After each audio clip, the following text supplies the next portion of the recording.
This Sunday in the church is traditionally referred to as Shepherd Sunday, and well, it should. We got John 10, Jesus, one of the number of places in John where he says, I am the good shepherd. And then, of course, we have beloved Psalm 23.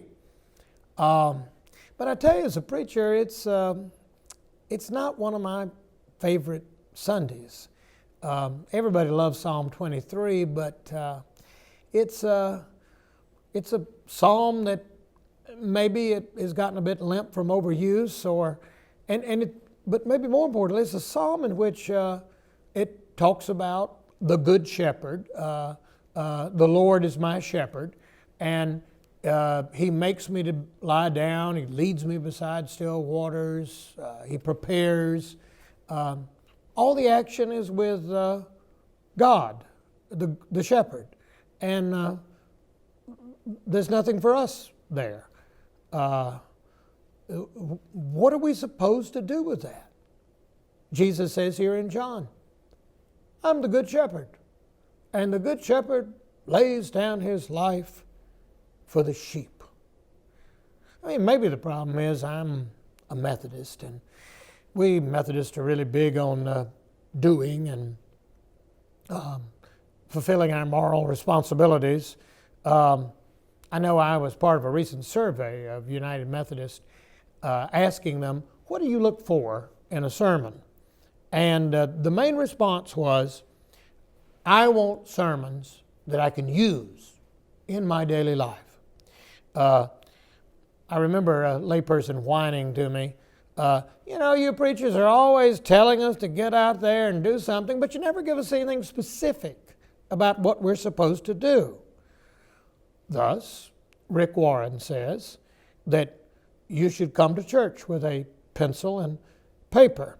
And if it's a good sermon, you'll be able to write down 2 or 3 things that will, Rick says, form your action plan for the coming week. And I know you love sermons like that because, well, you like thinking of yourself as an active and resourceful, competent, caring, practical, busy, hands-on Christian. In fact, that's my image for Methodists on Sunday morning is we come to church with our notepads and pencils to get our assignments for the week. Okay, now, church, this week I want you to work on your racism and sexism, and come back next week, I'll give you another assignment. Of course, no wonder some of us leave church feeling more tired than when we got there, but Jesus says, I am the good shepherd, and the good shepherd lays down his life for the sheep. How come Jesus didn't say, I'm the great teacher. You are my brilliant, attentive students. And you kids, you students can do anything you put your mind to, study hard. Or how come he didn't say, I am the great do-gooder, and you are all my valuable assistant little do-gooders. So get out there, look busy. Or why didn't he say, I am the great CEO in the front office, and you are my second-level managers working out on the floor. Get busy. Know what he said to his disciples as he was preparing to leave them. I am the loving, searching, seeking, self-sacrificial shepherd. You are the wayward, inept, wandering, lost, totally dependent on me, bovidae, hollow-horned, avis aries, docile, dumb, domesticated sheep. Wow. When you think about this Shepherd Sunday and these shepherd passages, in an odd way, these are not as comforting as they first appear. In fact, they may be a kind of an assault on just about everything we believe about ourselves, an affront to how we enjoy thinking of ourselves. I'm a Methodist bishop, and Methodist bishops made for our quadrennial, that's in the real world, 4 years, emphasis.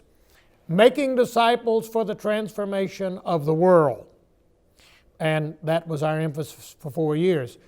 But then one of the bishops said, maybe it's going to take us longer than 4 years to transform the entire world. So we made it our emphasis for 2 quadrennia, for 8 years. Then we decided also on the side to, quote, eradicate killer diseases in Africa. And we figured that couldn't take more than maybe 4 more years. The Episcopal bishops heard what we had done on the eradicating killer diseases in Africa, and they kind of one-upped us, and they said they were going to eradicate poverty in the entire world. And I don't know what their date on that is, but wow, you got to wonder there if maybe we've misunderstood. I know I made a vow to God that as a bishop, I wouldn't appoint any clergy to a church that I had not first heard that preacher preach a sermon. And I immediately regretted that vow, like a lot of vows I made to God. But anyway, this meant that every year I listened to about 170 sermons from various ones of my pastors who were moving. And many of the sermons were great. They were engaging. But a major thing I noticed in many of these sermons was that there didn't seem to be anything left for God to do in the sermon. There was no heavy lifting for Jesus. Most of the sermons were kind of moralistic, that is, prescriptions for human behavior. Okay, church, here's what you need to do this week. Write this down. Here's some ways that you can fine-tune your life. Not much God in the sermon. This is why some people have said that we in the American church are today in the grip of what has been called moralistic therapeutic deism.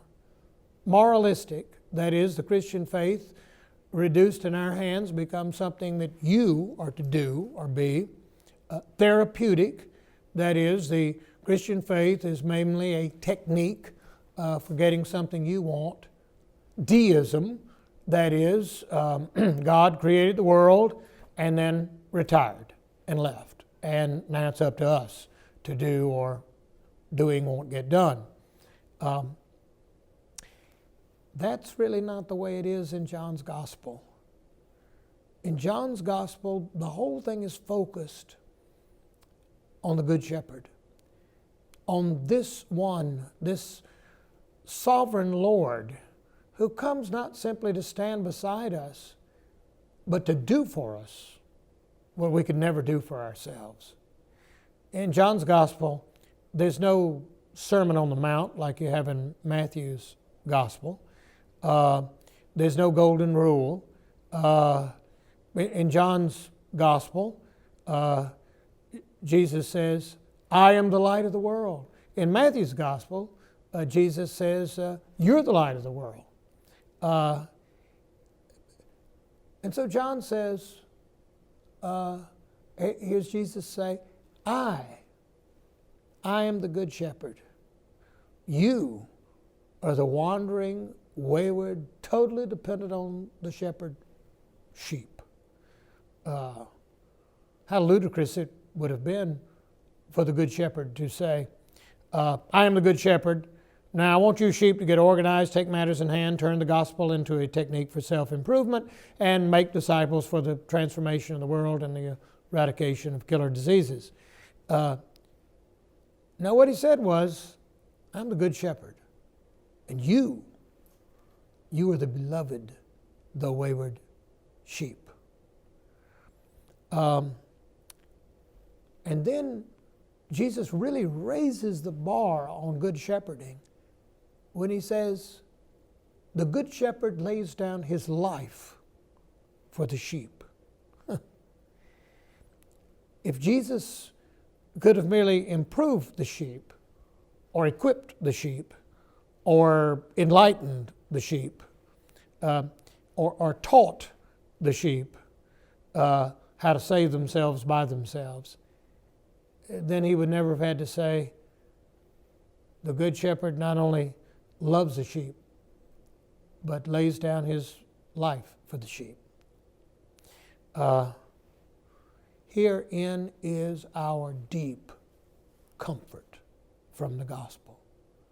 Here is one reason, surely, that everybody wants the 23rd Psalm read at a funeral.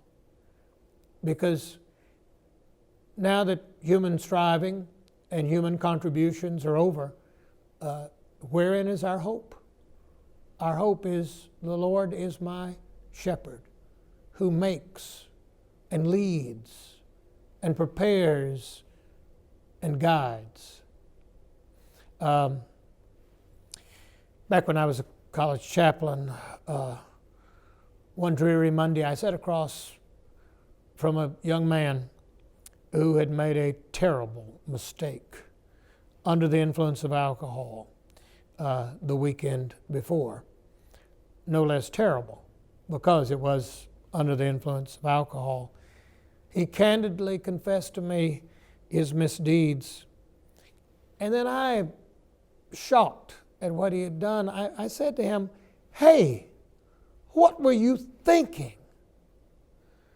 And then this college student asked, rather impudently, "How long did you say you'd been a college chaplain?"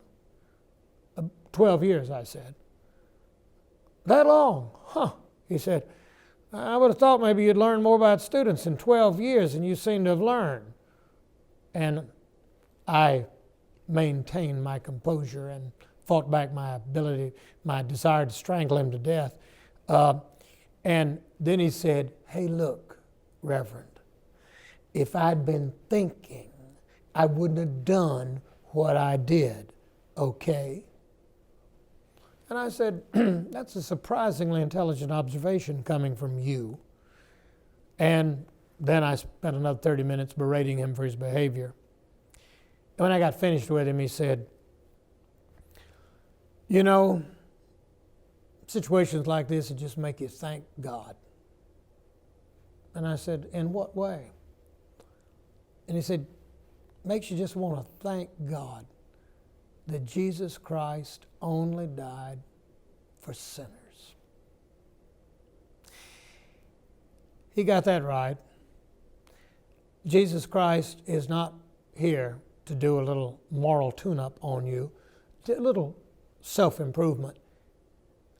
He's here to be the good shepherd, to lead you in places you would have never gone by yourself, to guide you, to stand with you, to defend you when you can't defend yourself, ultimately to die for the sheep, the dumb, wayward sheep. Who is God? God, our scripture says, is the good shepherd who lays down his life only for stupid, wandering sheep. All that the dumb, wandering, wayward sheep know for sure is the Lord is my shepherd. He makes me lie down. He leads me. He comforts me. He prepares a table, anoints me, follows me with goodness and mercy. Oh, church, we're not God's assistants. We are not the hands and the feet of Christ. No, this is a Sunday we admit we're sheep, helpless, needy, wayward sheep. Thank God we've got a really good shepherd.